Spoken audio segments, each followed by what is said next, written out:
Thank you for watching Scary Bear Attacks. If you like this episode, please remember to hit the like button and leave a comment or two, then subscribe and click on the bell to receive notifications of whenever we release new videos. Also, please remember to share them to your social media. Welcome back to Scary Bear Attacks. Today's episode takes us to the tundra-strewn scrubland 40 miles away from Nome, Alaska. Nome first came to fame in the public eye in the early 1900s due to a gold rush in the area. People flocked from around the world to try their luck at pulling gold from his desperate and hostile landscape. The city of Nome claims to have the largest gold pan in the world on display, and its legacy as a gold rush town still dwells in the inhabitants here. The climate here is a subarctic climate, which means temperatures range dramatically from season to season. Since it is located near the sea, the humidity moderates these temperature swings compared to more inland locations, but January still averages only 5 degrees Fahrenheit and July averages 52 degrees Fahrenheit. With just over 17 inches of precipitation each year, this area sees a small amount of rain or snowfall on most days. This land is rolling hills covered with gray willow interrupted by stands of balsam poplar and black crowberry trees. Blue joint and common woodrush are grass-like plants that grow around every area with enough water to support them. Animals you might see if you visit Nome include muskox, moose, and caribou. The predators that prowl this area include wolves, wolverines, and brown bears, but this is also the winter range for polar bears and their common companion, the Arctic fox. The Seward Peninsula has over 300 miles of gravel roads, which allows its visitors abundant access to remote locations. But some of these locations are so isolated that in the event of a problem, you may be on your own to solve it. The surf pounds the rocky shore, which gives way to sandy beaches, while glacial streams bubble up from subterranean aquifers, providing the visitors, animals, and plants pure and clean water for survival. On July 12, 2021, Richard Jesse was heading out to his remote mining camp. He was approaching his 6th decade in life, and his values were changing. He didn't mind being alone in remote locations while he searched for gold and basked in the solitude of the area. He had brought his four-wheeler in to help him search the area around his mining site and had a towable trailer he pulled behind it to haul his gear. He did bring a cell phone, but not an emergency beacon, as it seemed counterintuitive to the isolation and privacy the area offered him. If he needed help, he clearly understood that he would simply call for it on his cell phone. He also neglected to bring bear spray, as he didn't plan on having any problems with the bears in the area. They had never bothered him much before, so why would this trip be any different? The only self-defense item Richard had brought with him was his pistol, though it isn't clear what brand, make, or caliber it was. He brought about a box of pistol ammo with him, just in case. Before departure, Richard had made sure to tell his friends where he was going and what time he should be back. This is a basic responsibility of anyone going into the backcountry, but if something tragic happens before your return time, you may end up in a life-and-death struggle until your deadline arrives and searchers are notified and rounded up to find you. Just after arrival, Richard hopped on his four-wheeler and pulls his trailer a few hundred yards from his mining camp. He had been searching for gold in the creek that meanders through the willows around his camp, and had decided to pan in a spot he hadn't searched before. As he drove along the creek bank, his vision was filled with an angry brown bear closing in on him. For a moment, Richard was unsure if the bear may simply run past him, but as it closed in, he could see its eyes focused on him and nothing else. It was clearly not trying to escape to safety, but to confront him with its teeth and claws. The giant bear easily flipped over Richard's four-wheeler and small utility trailer as if they were toy cars. In the blur of an attack, the brown bear knocked the man to the ground and clamped its jaws onto his ankle. It began dragging him toward the creek, and he was certain it was taking him into the cover of the willows, where no one could intervene in the attack. As the bear dragged Richard across the rocks along the bank of the river, he managed to pull his pistol out. He fired once at the bear, which immediately released its grip on his ankle. Scrambling to his feet, Richard scampered through the willows and grass back to the relative safety of his campsite and locked himself inside his makeshift cabin. This wasn't the end of the confrontation for the bear. It could have easily licked any wounds it may have had from Richard's pistol, if he even hit it, and went on its way. Instead, the bear followed him back to his cabin. Richard could hear the bear's claws being dragged over the outside of his cabin walls as it searched for a way to get to him.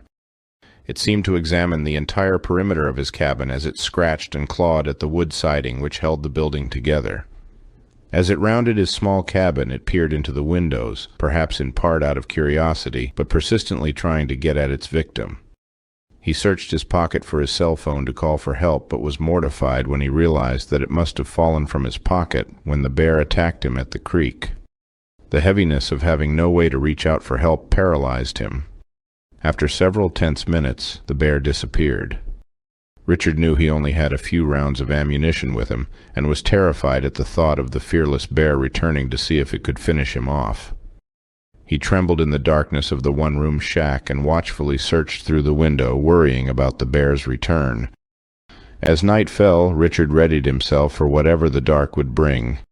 He knew that bears are most active around the beginning and end of the day, so if it was planning on returning to him, it would most likely be during the dark of night. Richard's suspicions proved accurate. In the middle of the night he could hear the bear breathing as it circled his cabin. He again heard its claws raking the exterior walls and listened as it continued to search for access to him.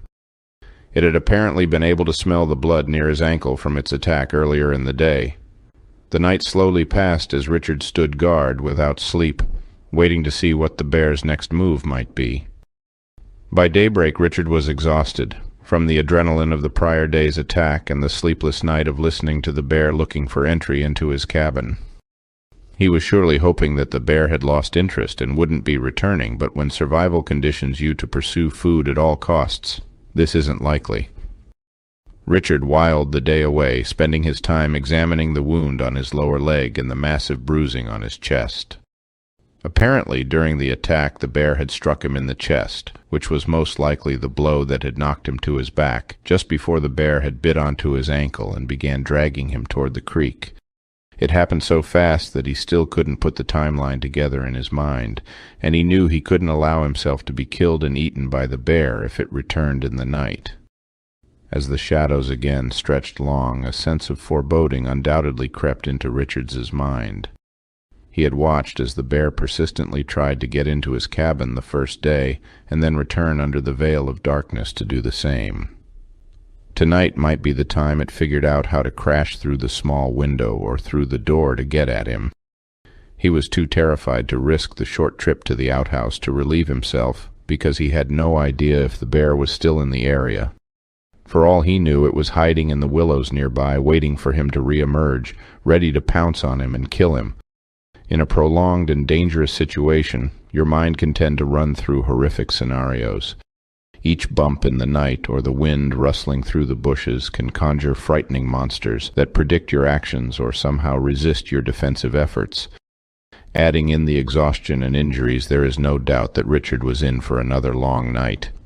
As he hid in his cabin and the night passed slowly, Richard could hear the bear clawing at the siding on his cabin once more.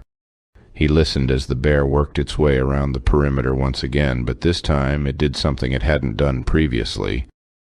Richard could hear the bear approach the door of his cabin and sample the air seeping from its hinges. He could hear the bear raking its claws over the door jamb, searching for a place to pry it away from the cabin. It wasn't but a few seconds before the door gave way and fell from its hinges. Richard knew this was the time he had to use some of the precious rounds from his pistol. He fired toward the door opening, now backlit by the night sky. He wasn't sure if he had hit the bear with any of the rounds he fired. He only knew it had disappeared from the opening of the door and into an uncertain location. Needless to say, Richard didn't sleep that night either. He stood guard, pistol at the ready, waiting for the bear to return. Daylight came, and he knew he had to do something to find help for himself, or this bear might return and kill him. Richard climbed up to the roof of his cabin and in huge letters scrawled the letters SOS and curled up in the shelter of his cabin, hoping that somehow someone would see his cry for help. On July 16th, about 185 miles to the north, a Coast Guard helicopter was getting ready to fly from Kotzebue to Gnome.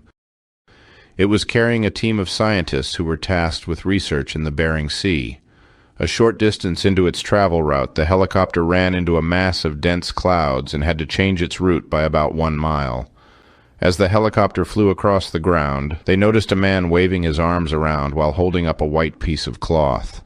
They could see writing on the roof of the buildings requesting help. They immediately circled and reduced their altitude so they could land and investigate what had occurred. As the crew examined Richard, they could see he was all beaten and battered, and he had only 2 remaining rounds in his pistol. His leg was wrapped with an improvised bandage, and he had bruises on his chest and various other parts of his body.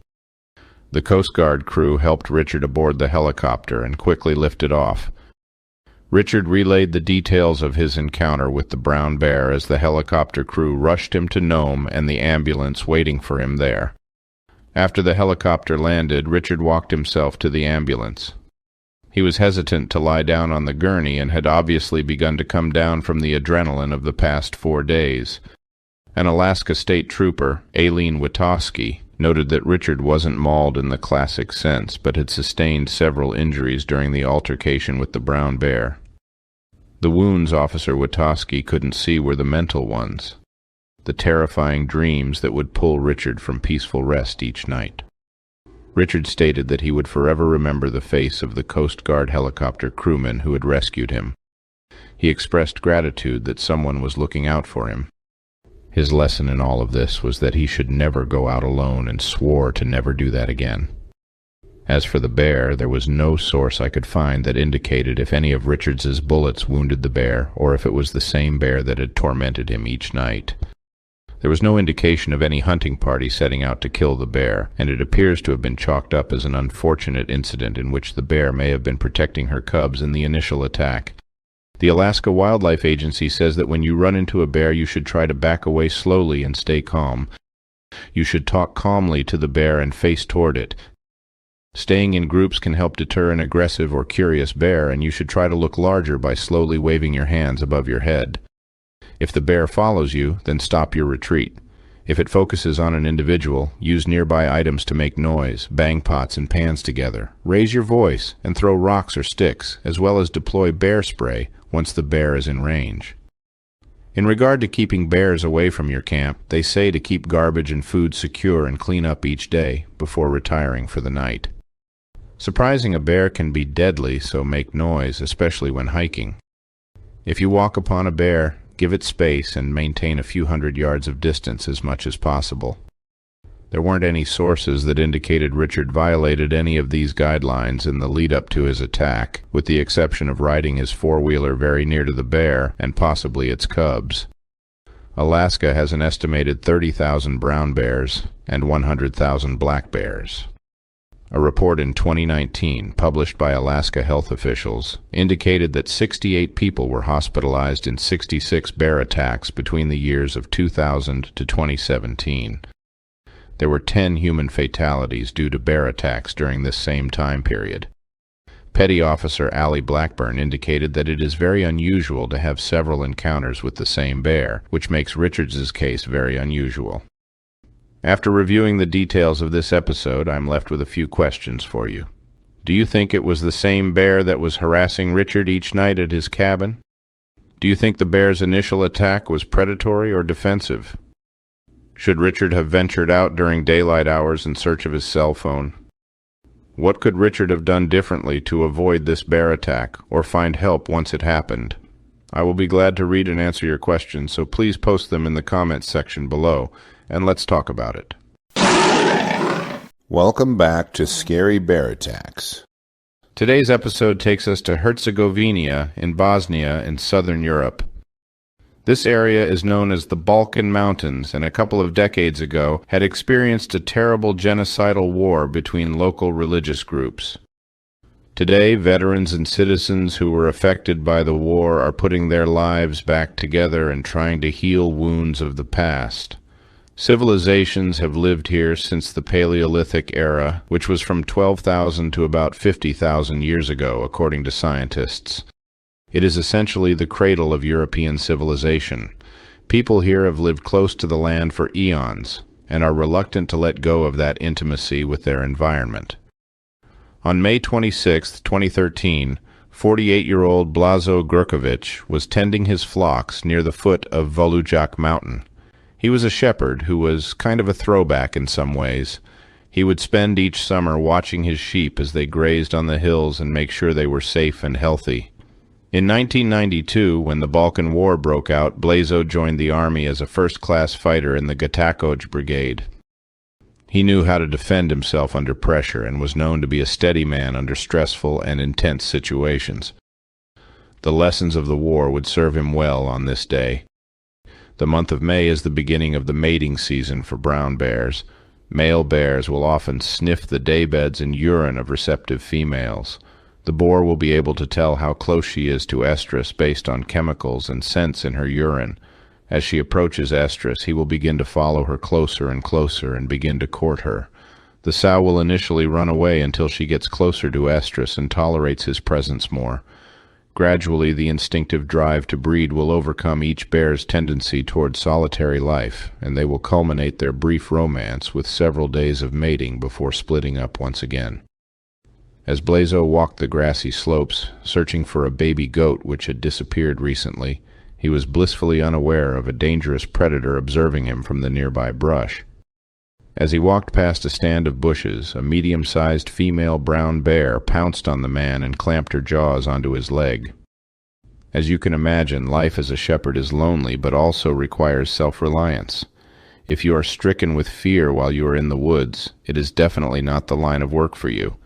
If things go bad, you may be the only resource you have, and being comfortable with that fact is requisite for the job.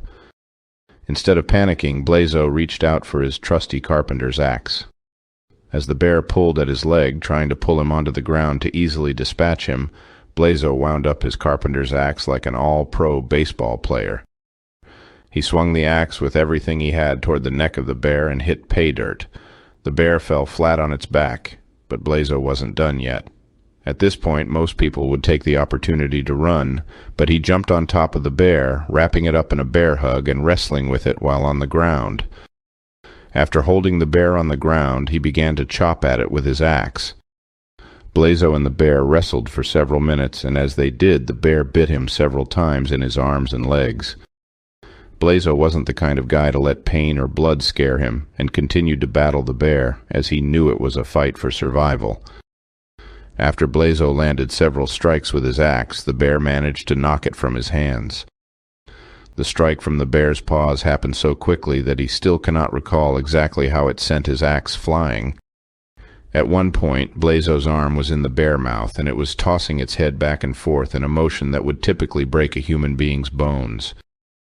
While the bear bit and chewed on his left arm, he used his right hand to pinch off the bear's air supply. He squeezed the bear's windpipe with all of his might, while its teeth tore through his left arm. After receiving so many blows from Blazo's axe, the bear was strangled to death by him. After the sow quit moving, Blazo looked up and saw a huge male brown bear in the bushes nearby. It was the sow's prospective mate. Upon making eye contact with Blazo, the giant boar immediately beat a hasty retreat back into the woods and away from Blazo and his axe. Regaining his feet, Blazo realized he was injured much more severely than he initially believed. He couldn't stand, let alone walk back to camp. He pulled his cell phone from his pocket and placed a phone call to his brother for assistance. His brother immediately called for an ambulance to Blazo's location, and he was rushed to the hospital. At the hospital in Floka, Blazo's injuries were documented to be a laceration on his face from the bear's claws. His left arm had at least 3 severe bites to it, which tore tissues as well as broke the bones in his forearm. Blazo also had puncture wounds from the bear's teeth and claws on the leg she initially bit onto. He was in serious condition, but his initial prognosis was good. Pictures of Blazo's wounds will not pass YouTube viewing requirements, so I posted the on my Patreon link below. I do warn you that they are graphic, so view them at your own risk. The local police were charged with investigating the incident. Upon arriving at the attack scene, they observed that Blazo's axe blows had nearly completely decapitated the sow. With her husband expected to make a full recovery, Blazo's wife Mira reports that her husband inherited his strength from his great-grandfather, Stephen, who was a famous strongman in Herzegovina. Grizzly Adams Gacko, as his friends affectionately call him, says he was lucky to land the initial blow with his axe. It stunned the bear and gave him the upper hand in the battle. He states his survival was due to his ability to stay calm and not panic. Brown bear populations in Bosnia are estimated to be somewhere between 400 and 1,200, and they are currently protected by law. Well, that is one crazy story that Blazo will be able to tell his grandkids. After reviewing the details of this episode, I have a few questions for you. Do you think this bear attack was caused by Blazo disrupting the brown bear's courting behavior? Do you think this bear attack was a predatory or defensive attack? Why do you think the larger boar ran away after the sow was killed? Was Blazo just lucky to avoid losing his life? Do you think Blazo will get an endorsement from a company after his amazing exploits? I will be glad to read your thoughts, so please post them below in the comments section, and let's talk about it.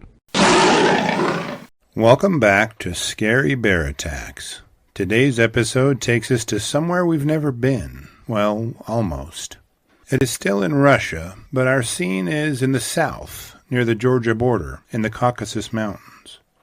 A relatively undeveloped province by the name of Kabardino-Balkaria has rolling topography between steep rocky peaks, which are pastoral and picturesque.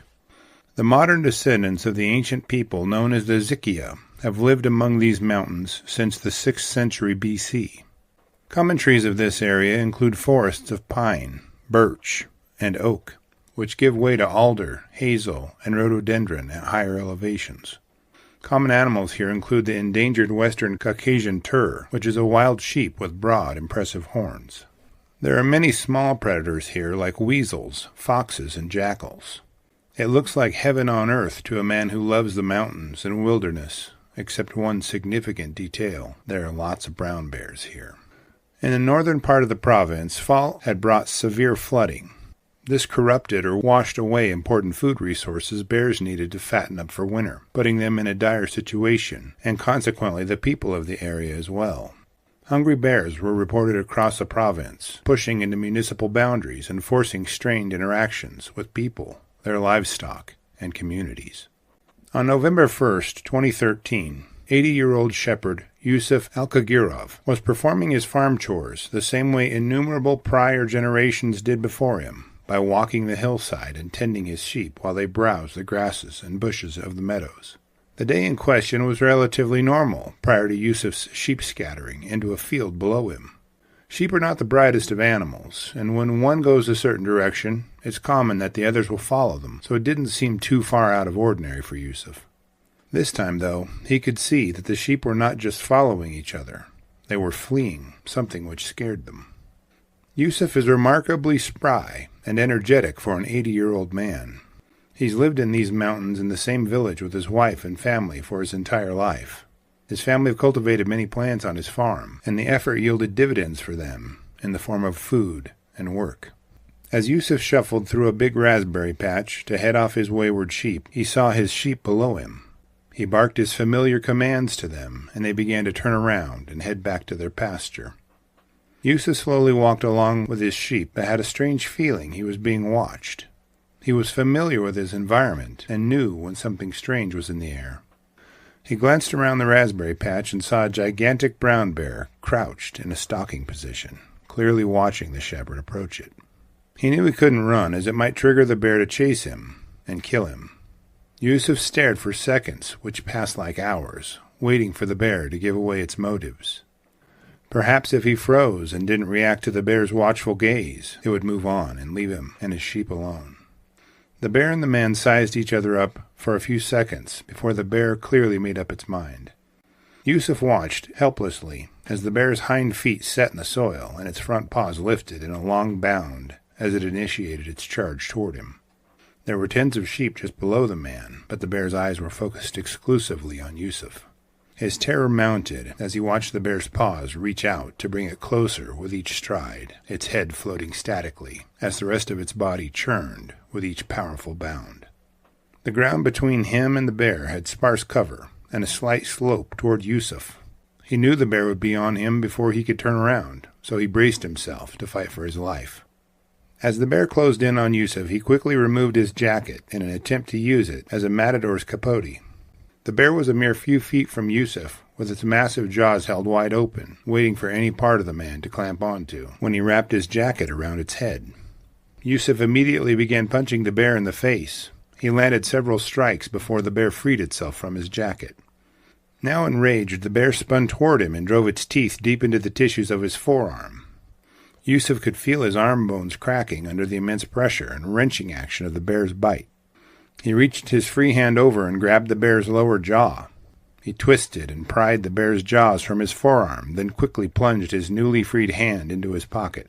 Yusuf carried a pocket knife everywhere he went as a tool. It was a small weapon, but better than nothing. He quickly flicked the blade of the knife open with his freed arm, while still holding onto the bear's lower jaw with the other. As Yusuf guided the blade toward the bear's head, it quickly swiped its massive paw across his hand holding the knife, knocking it from his grasp. Now face to face, the bear wrapped its massive arms around Yusuf and picked him up in a bear hug a few feet off the ground. Bears do this to make sure to hold the object of their aggression close for a deadly bite. Yusuf was a quick thinker. He realized the bear's head was now very close to his, and his arms were tangled up in the bear's grasp, so he used the only weapon he had at his disposal, his head. Yusuf pulled his head back a few inches and drove his forehead into the massive brown bear's nose as hard as he could. The bear was so surprised and apparently hurt by this blow that it immediately dropped him to the ground. The bear was now facing away from Yusuf at this point, and he was not done fighting it. He had one target within his reach and began kicking the bear. He kicked the bear in the crotch several times as the bear turned and spun, trying to get an angle on this human attacking him. Yusuf and the bear wrestled back and forth, with the man finding a way to prevent a fatal bite or swat several times. But that wouldn't last for too much longer. The bear again wrapped Yusuf up in a bear hug and lifted him a few feet off the ground. In the action and confusion of the fight, the bear used its arms to toss Yusuf off a 25-foot-high cliff. Yusuf landed on the rocky ground at the bottom of the cliff and was knocked unconscious by the impact. The bear had apparently had enough of Yusuf and meandered off, leaving the injured and unconscious man to his fate at the bottom of the cliff. For 7 hours, Yusuf lay unconscious, sprawled on the ground. He regained his consciousness and slowly recovered his balance. As he glanced around and his bearings came back to his mind, he began to wander in the direction of his home. As he stumbled and staggered his way toward his home, a group of villagers who had been sent out to find him approached. His wife had become worried after he missed dinner and asked them to go find him. Yusuf had suffered 4 broken ribs from the 2 bear hugs and the wrestling match. His left arm had a large bite wound and several smaller bite wounds and bruises. His wife was so happy that he lived, she went to work in the kitchen while he recovered for a few days in the hospital. She cooked him not 1, but 3 of his favorite pies.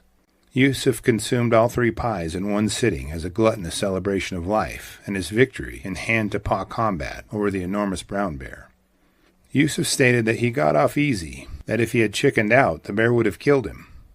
When asked about his bear fighting techniques, Yusuf said that it was a defensive technique his father had taught him. He was shown that a bear's nose is very sensitive, and if you hit them hard enough there, they might back down from attacking you. The villagers decided the bear was only playing with Yusuf and chose not to pursue and kill it. Wow, I can only hope that I'm as tough and as lively as Yusuf when I'm 80 years old. After reviewing the reported facts around this case, I'm left with a few questions for you. Do you think the bear was planning on killing and eating Yusuf, or was it just curious like the villagers thought? If it was hungry, why didn't the bear pursue the sheep? Do you think Yusuf actually hurt or injured the bear during the fight? I'm not sure what Yusuf's wife put in those pies, but they must be delicious for him to go through so much to get one. Your thoughts are important, so please post them in the comments section below and let's talk about it. Thank you for watching Scary Bear Attacks. If you've enjoyed this episode, please consider clicking on the like button and clicking on the bell icon. We'll help you know when we post our new episodes. Posting our video links to your social media profiles furthers awareness, and it's fun. We slashed our prices in our merch store, linked below, so check out the bargains there while you shop. As a member of our human community, remember to adventure bravely and be careful out there, especially in bear country.